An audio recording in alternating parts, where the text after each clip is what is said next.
যে কেউ একটা মাইকও পুলিশের পরামর্শ মতো, কথা মতো, নির্দেশ মতো কোনো মাইক খুলবেন না। মধ্যেই কোনো মাইক খুলে থাকেন তাহলে সেই মাইক যত দ্রুত সম্ভব যথাস্থানে পুনরায় লাগিয়ে দিন। আগের মতোই নামাজ পড়ুন, আজান দিন, সবকিছু করুন। পুলিশ যদি কোনো রকম নোটিফিকেশন, নির্দেশিকা, বিজ্ঞপ্তি দেখাতে না পেরে থাকে তাহলে কোনো রকম পুলিশের কথা শুনবেন না এবং শান্তিপূর্ণভাবে গণপ্রতিরোধ গড়ে তুলুন। গ্রামের মানুষরা জোট বেঁধে পুলিশের বিরুদ্ধে এফআইআর করার পরামর্শ দেব। বাড়িতে বসে ইমেল করে পুলিশের বিরুদ্ধে অভিযোগ করুন, এফআইআর করুন।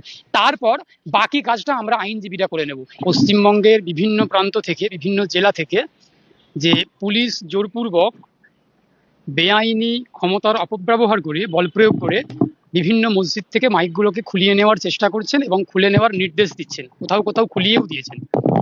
এই পরিপ্রেক্ষিতে আমি অ্যাডভোকেট শেখ বাবুলাল আমি যে কথা বলতে চাইবো আপনাদের চ্যানেলের মাধ্যমে, গোটা পশ্চিমবঙ্গের প্রত্যেকটা মসজিদ কমিটির যারা পদাধিকারী ব্যক্তিরা রয়েছেন এবং মসজিদের ইমাম মুয়াজ্জেমরা রয়েছেন বা গ্রামবাসীরা রয়েছেন, প্রত্যেককে আমি আপনাদের চ্যানেলের মাধ্যমে একটা আইনি পরামর্শই দেব। আমি সাধারণত আইনি পরামর্শ সোশ্যাল মিডিয়ায় দিই না, কিন্তু আজকের পরিস্থিতি যেহেতু খুব উদ্বেগজনক, লজ্জাজনক এবং খুব ভয়ঙ্কর পরিস্থিতি তৈরি হয়েছে, এই পরিপ্রেক্ষিতে আমাকে এই আইনি পরামর্শটা দিতে আমি বাধ্য হচ্ছি বা দিচ্ছি।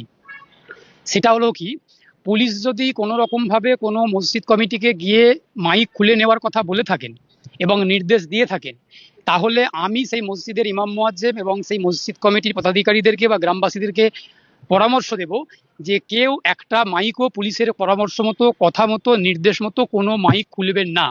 যদি ইতিমধ্যেই কোনো মাইক খুলে থাকেন তাহলে সেই মাইক যত দ্রুত সম্ভব যথাস্থানে পুনরায় লাগিয়ে দিন। আগের মতোই নামাজ পড়ুন, আজান দিন, সবকিছু করুন, কিন্তু শব্দের যে মাত্রা, সেই মাত্রাটা নিয়ন্ত্রণ করুন।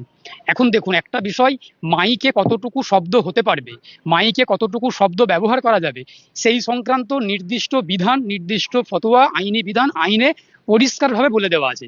সুতরাং এখানে পুলিশ যেটা করতে পারতো, পুলিশের যেটা এখতিয়ারের মধ্যে ছিল, যে পুলিশ পারতো যে মাইকের যে শব্দের যে মাত্রা, শব্দের যে নিয়ন্ত্রণ, সেটা নিয়ন্ত্রণ করতে পারতো, বা মসজিদ কমিটিকে বলতে পারতো যে মাত্রাটাকে নিয়ন্ত্রণ করা হোক, অর্থাৎ তারস্বরে যাতে মাইক না বাজে, এটাকে পুলিশ বলতে পারতেন, করতে পারতো।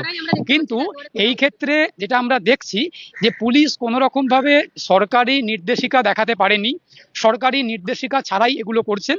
আমি গোটা পশ্চিমবঙ্গের সমস্ত মসজিদ কমিটির পদাধিকারী ব্যক্তি থেকে শুরু করে এবং মসজিদ কমিটির যারা যারা আছেন বা মসজিদের ইমাম মুয়াজ্জিমদেরকে বলবো, সবার প্রথম সরকারি লিখিত নির্দেশিকা পুলিশের কাছ থেকে চেয়ে দেখুন। পুলিশ যদি কোনো রকম নোটিফিকেশন, নির্দেশিকা, বিজ্ঞপ্তি দেখাতে না পেরে থাকে তাহলে কোনো রকম পুলিশের কথা শুনবেন না এবং শান্তিপূর্ণভাবে গণপ্রতিরোধ গড়ে তুলুন। পাশাপাশি পুলিশকে বলুন যে আমরা কোনো কিছু করব না, পুলিশ যদি পারেন নিজে হাতে দায়িত্ব সহকারে সেই মাইক খুলে দিয়ে চলে যাক। এবং পাশাপাশি পুলিশের বিরুদ্ধে জোট বেঁধে গোটা গ্রামের মানুষ, মসজিদ কমিটি থেকে শুরু করে ইমাম মুয়াজ্জিম থেকে শুরু করে গ্রামের মানুষরা জোট বেঁধে পুলিশের বিরুদ্ধে এফআইআর করার পরামর্শ দেব। এক্ষেত্রে পুলিশের বিরুদ্ধে এফআইআর করতে গেলে থানার পুলিশ নেবে না, এটা আমরা খুব ভালো করেই জানি।